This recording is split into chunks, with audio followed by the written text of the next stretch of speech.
नमस्कार, उत्तराखंड समाचार में आपका स्वागत है। मैं हिना जोशी छेत्री। आइए सबसे पहले नजर डालते हैं आज की सुर्खियों पर। राज्य में आज नहीं आया कोरोना का नया मामला, 160 रिपोर्ट्स आई नेगेटिव।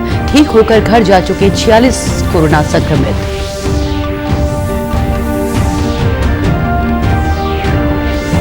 प्रधानमंत्री नरेंद्र मोदी राज्यों के मुख्यमंत्रियों से वीडियो कॉन्फ्रेंसिंग के जरिए कर रहे बैठक। आर्थिक गतिविधियों और अन्य मुद्दों पर होगी चर्चा।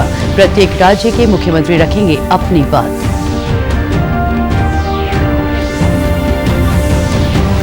देहरादून में लॉकडाउन के दौरान दी गई बड़ी राहत। शॉपिंग कॉम्प्लेक्स में सप्ताह के 6 दिन खुलेंगी दुकानें। कॉस्मेटिक की दुकानों के साथ ही ऑटोमोबाइल और कार एक्सेसरीज स्टोर भी 6 दिन खुलेंगे।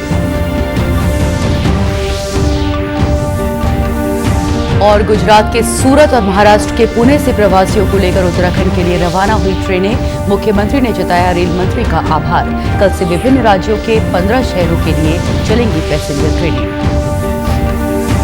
अब समाचार विस्तार से। राज्य में कोरोना का आज कोई नया मामला सामने नहीं आया है। जांच के लिए भेजे गए सैंपलों में से 160 रिपोर्ट्स नेगेटिव आई हैं। आज जांच के लिए 154 सैंपल और भेजे गए हैं। राज्य में अब तक कोरोना के 68 मरीज पॉजिटिव आ चुके हैं। इनमें से 46 मरीज ठीक होकर अपने घर जा चुके हैं। राजधानी देहरादून समेत प्रदेश भर में कोरोना के 21 एक्टिव केस हैं।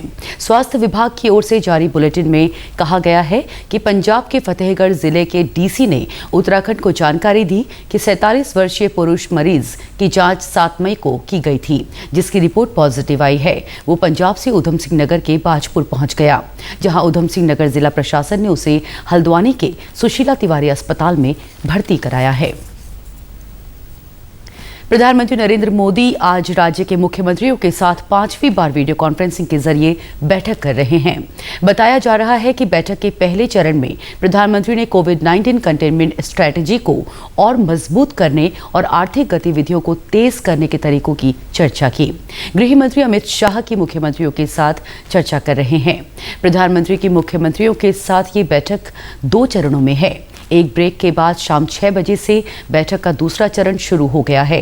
माना जा रहा है कि इसमें अर्थव्यवस्था को पटरी पर लाने, कोरोना नियंत्रित करने के साथ ही धीरे धीरे सहूलियत देने संबंधी कई मुद्दों पर गहन चर्चा होगी। प्रधानमंत्री राज्यों के मुखिया से इस बात पर फीडबैक लेंगे कि 4 मई के बाद लॉकडाउन में दी गई आंशिक छूट का क्या असर हुआ है।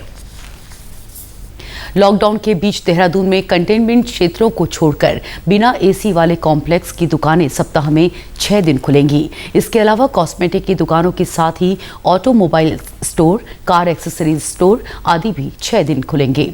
इस दौरान सोशल डिस्टेंसिंग का पालन करना जरूरी होगा। जिलाधिकारी डॉक्टर आशीष कुमार श्रीवास्तव ने इसके आदेश जारी कर दिए हैं।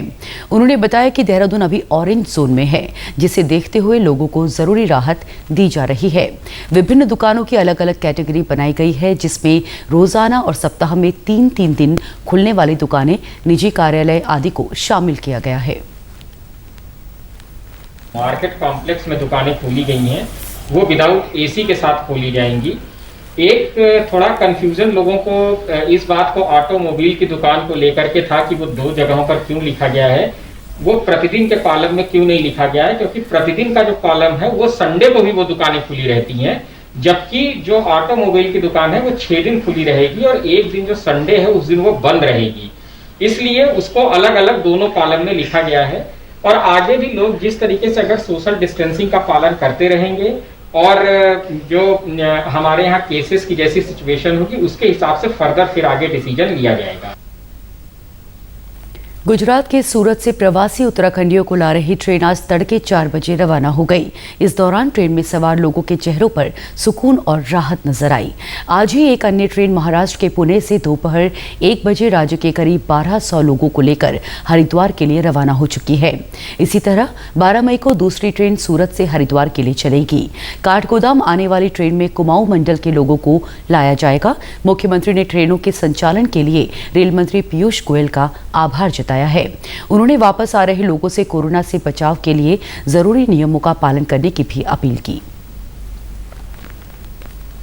इसी तरह से 12 मई को दूसरी ट्रेन सूरत से चलेगी जो हरिद्वार आएगी।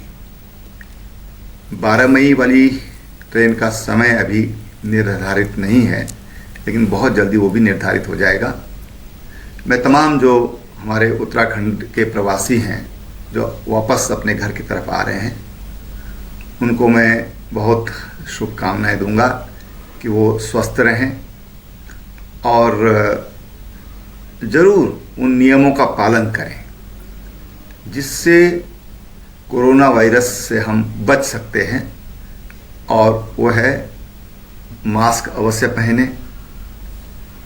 हाथ बार बार साबुन से हम लोग धोएं, और जो शारीरिक दूरी है उसका हम अवश्य अनुपालन करें।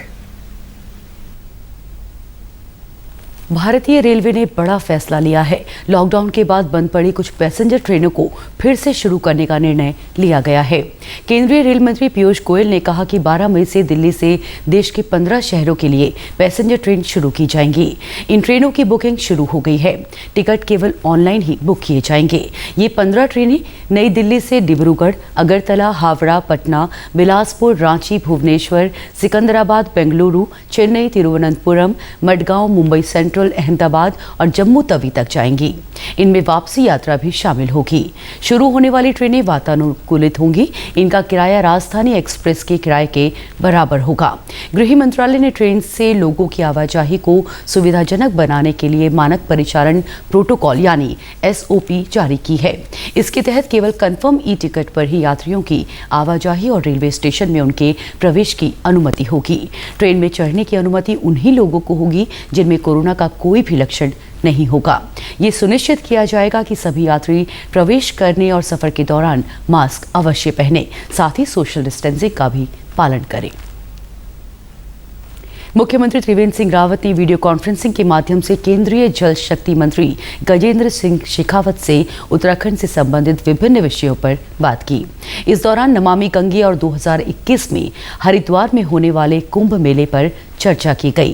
केंद्रीय जल शक्ति मंत्री ने कहा कि हरिद्वार में होने वाले कुंभ मेले के लिए जल शक्ति मंत्रालय के तहत होने वाले कार्यों के लिए राज्य सरकार को हर संभव मदद दी जाएगी। उन्होंने कहा कि नमामि गंगे के तहत उत्तराखंड में अच्छा कार्य हुआ है। मुख्यमंत्री त्रिवेंद्र सिंह रावत ने कहा कि कुंभ मेले के लिए हरिद्वार में अनेक निर्माण कार्य होने हैं, जिसके लिए राज्य सरकार को जल शक्ति मंत्रालय से मदद की जरूरत होगी। लॉकडाउन के दौरान उत्तराखंड विधानसभा में बनाए गए कंट्रोल रूम में तैनात अधिकारियों के साथ विधानसभा अध्यक्ष प्रेमचंद अग्रवाल ने समीक्षा बैठक की। कंट्रोल रूम में अब तक उत्तराखंड और अन्य राज्यों के विधायकों से प्राप्त समस्याओं के निराकरण पर चर्चा की गई। विधानसभा अध्यक्ष ने बताया कि राज्य के विधायकों की 34 समस्याएं प्राप्त हुई। साथ ही विभिन्न राज्यों के विधानसभाओं के माध्यम से 7 समस्याएं उत्तराखंड विधानसभा कंट्रोल रूम को मिली थी। उन्होंने बताया कि जो भी समस्याएं आई थी उनमें ज्यादातर का समाधान कर दिया गया है। उन्होंने बताया कि इनमें अधिकांश शिकायतें दूसरे राज्यों में फंसे लोगों की घर वापसी से जुड़ी थी। हमने कंट्रोल रूम स्थापित किया था और जहाँ तक मैं आज सभी अधिकारियों के साथ बैठना हुआ, मैं संतुष्ट इस बात को लेके कि अधिकांश जो माननीय सदस्यों द्वारा, जो हमारे उत्तराखंड के माननीय विधायक हैं, उनके द्वारा जो भी उस दौरान समस्याओं का हमारे को प्राप्त हुई वो लगभग 34 थी। और ऐसी जो विभिन्न राज्यों से, अन्य राज्यों से हमारे पास जो समस्याएं इस प्रकार की आई वो लगभग 7 थी। और उसमें जिस प्रकार से संबंधित अधिकारियों को हमारे कंट्रोल रूम के द्वारा भेजा गया, व्यक्तिगत तौर पे आग्रह भी किया गया, अधिकांश लोगों को उससे राहत मिली है। कोरोना के कारण लॉकडाउन में फंसे लोगों को अब वापस लाया जा रहा है। इन लोगों को 14 दिनों के लिए अनिवार्य रूप से क्वारंटीन किया जाएगा। सरकार भी व्यवस्थाएं जुटा रही है। वहीं रुद्रप्रयाग जिले के अगस्त्यमुनि विकासखंड के मदोला गांव के ग्रामीणों ने कुछ अलग करने की ठानी और खुद ही अपने प्रयासों से गांव में क्वारंटीन सेंटर बना दिया। इस क्वारंटीन सेंटर में सभी सुविधाओं की व्यवस्था की गई है। तो यहाँ पे हमने ये क्वारंटीन सेंटर बनाया। इसमें जो भी संसाधन यहाँ पे उपलब्ध हैं, उसमें संपूर्ण ग्राम सभा का सहयोग है। यहाँ पे कुछ लोगों ने हमको अपने घर से बेड दिए हैं, कुछ लोगों ने अपना टेलीविज़न दिया है, कुछ लोगों ने पानी के लिए पाइप दिए हैं। छोटी से छोटी आवश्यकता हर एक परिवार ने हमको सहयोग किया है। मदोला गांव के युवाओं ने तय किया कि वो सरकार पर अतिरिक्त बोझ न डालकर अपनी जिम्मेदारियों का निर्वहन करेंगे। उन्होंने आपसी सहयोग से गांव में 3 क्वारंटीन सेंटर बना दिए। इनमें रेड और ग्रीन जोन से आने वाले प्रवासियों को अलग अलग रखा जाएगा। इन क्वारंटीन सेंटरों में टीवी की व्यवस्था के साथ ही अन्य जरूरी व्यवस्थाएं भी की गई हैं। क्वारंटीन के नियमों का उल्लंघन करने वालों पर नजर रखने के लिए सीसीटीवी कैमरे भी लगाए गए हैं। ये सर 40 से 42 लोगों की हमारे पास सूची है। उन्होंने अपने नाम दर्ज कराए रखा, हमने रजिस्टर में इसका रिकॉर्ड रखा है। और 3 क्वारंटीन सेंटर हमने बनाए हैं। एक पंचायत भवन का, एक प्राथमिक विद्यालय तैयार कर रखा और एक टेंट व्यवस्था जो क्वारंटीन वार्ड बना रखा। ये हमारे मुख्यतः गुजरात और गुड़गांव हरियाणा और दिल्ली और हरिद्वार से आने वाले ज़्यादातर लोग। दूसरे प्रदेशों से आने वाले लोगों को लेकर जहां कुछ गांवों में विवाद की स्थिति हो रही है, लोग सरकारी इंतजामों का इंतजार कर रहे हैं।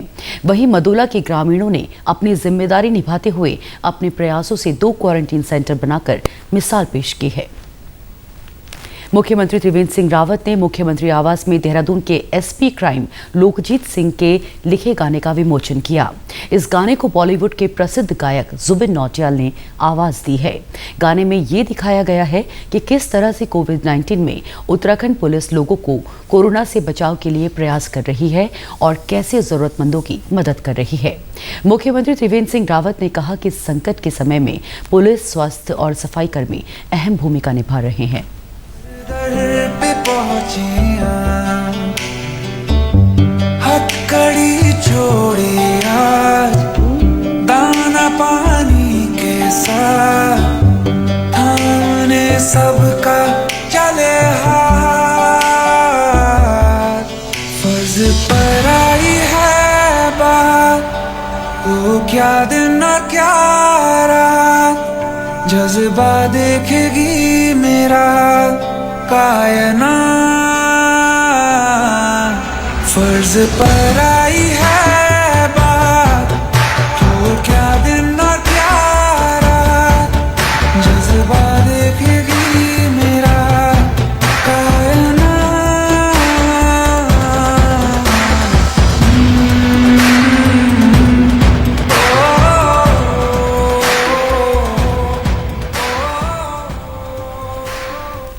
द्वितीय केदार मदमहेश्वर मंदिर के कपाट श्रद्धालुओं के लिए खोल दिए गए हैं। कपाट खुलने के बाद बाबा मदमहेश्वर की 6 माह तक यहां पूजा की जाएगी।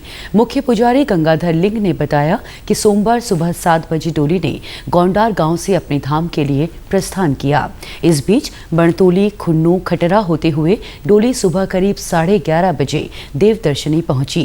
कोरोना संक्रमण के चलते कपाट खोलने के दौरान सीमित संख्या में ही श्रद्धालु मौजूद रहे। इस दौरान पहली पूजा कोरोना मुक्ति के लिए की गई। उत्तराखंड के समाचारों में आज बस इतना ही। चलते चलते मुख्य समाचार एक बार फिर।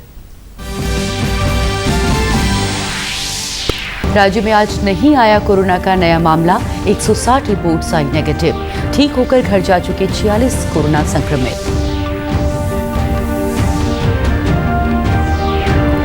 प्रधानमंत्री नरेंद्र मोदी राज्यों के मुख्यमंत्रियों से वीडियो कॉन्फ्रेंसिंग के जरिए कर रहे बैठक। आर्थिक गतिविधियों और अन्य मुद्दों पर होगी चर्चा। प्रत्येक राज्य के मुख्यमंत्री रखेंगे अपनी बात।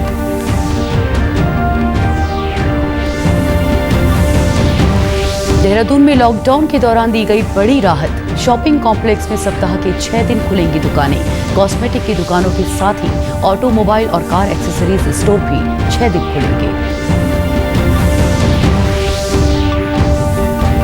और गुजरात के सूरत और महाराष्ट्र के पुणे से प्रवासियों को लेकर उत्तराखंड के लिए रवाना हुई ट्रेनें। मुख्यमंत्री ने जताया रेल मंत्री का आभार।